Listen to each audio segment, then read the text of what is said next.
Coming up next on Channel 13 News tonight, an explosion levels a bank in Colorado, leaving 3 dead, and officials there are trying to determine what happened. A Las Vegas man is dead tonight, the victim of an argument over tire ownership. And a kangaroo that keeps on hopping thanks to a heart of plastic. Run is all the sports news. Nate with a warming trend. Channel 13 News tonight is next.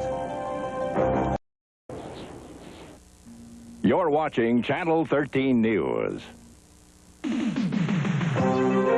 Now, Mary Ann McClary, Brad Johansson, Nathan Tannenbaum with the weather, and Ron Futrell on sports. Live, this is Channel 13 News tonight. Good evening, I'm Mary Ann McClary. And I'm Brad Johansson. 3 people are dead, 14 others injured as an explosion levels a bank in Crested Butte, Colorado. Authorities are now trying to determine if it was a bomb or methane gas that caused the explosion today that left only the bank vault standing. Firefighters dug through the rubble looking for survivors. All those believed to be inside at the time have now been accounted for. A resort official there says that there are no natural gas lines in the area that could have caused a leak. Agents from the Federal Bureau of Alcohol, Tobacco, and Firearms will be sent to the scene to investigate any possible sabotage. And in New Jersey, an explosion and fire that nearly ripped an oil barge in half has now been brought under control. Coast Guard officials say the vessel is still too hot to determine just how much of the 4.2 million gallons of fuel oil that was on board have spilled into the Arthur Kill waterway. That waterway has been plagued by a series of spills. At least 1 person is believed injured at this time. The fuel on board may have been a combination of unleaded gasoline and heating oil. That channel connects with the New York harbor, which has now been closed. A weekend fire that swept through a northwest Las Vegas home has claimed a second life. 15-year-old Epi Lopez died last night at University Medical Center. The boy's father, James Lopez, died in the Saturday morning blaze. His wife, Maria, and 2 of their children are in serious but stable condition. A 4th child was treated and released. The family had 2 smoke detectors, but fire officials say neither one was working. A Las Vegas man was shot to death this afternoon over an argument about stolen tires. Police have 4 men in custody tonight, ranging from 18 to 24 years old. They are suspected of killing 20-year-old Johnny McInnes. Police say they were trying to sell some tires and rims that McInnes claimed were his. Several shots were fired. About 3 vehicles have been shot up and 1 person shot. One of the officers fired a shot at a suspect during the incident. The suspect was not hit.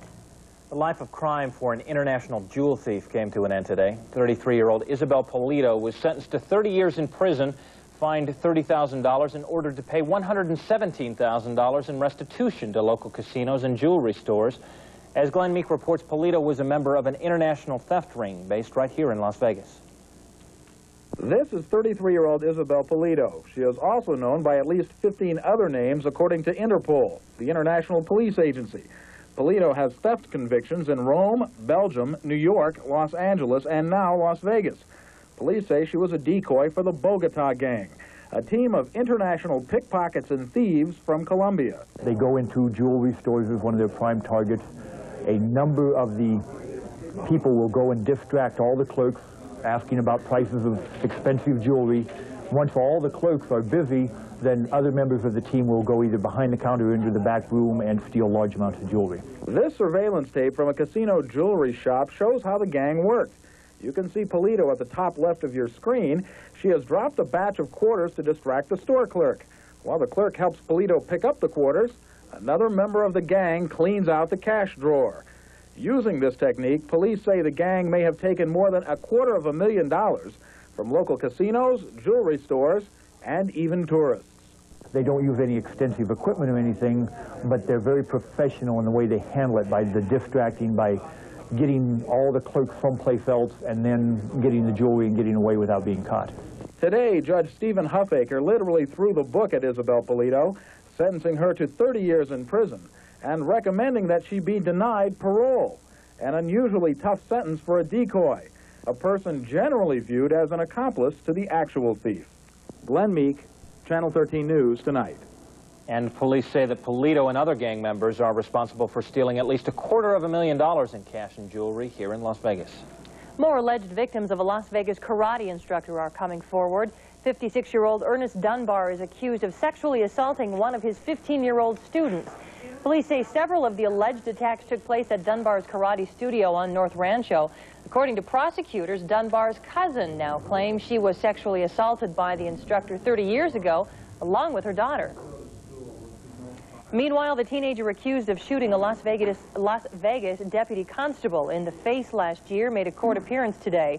Christopher Haywood is charged with robbing an elderly woman, then shooting Deputy Victor Tverdik with a sawed-off shotgun when the lawman tried to intervene.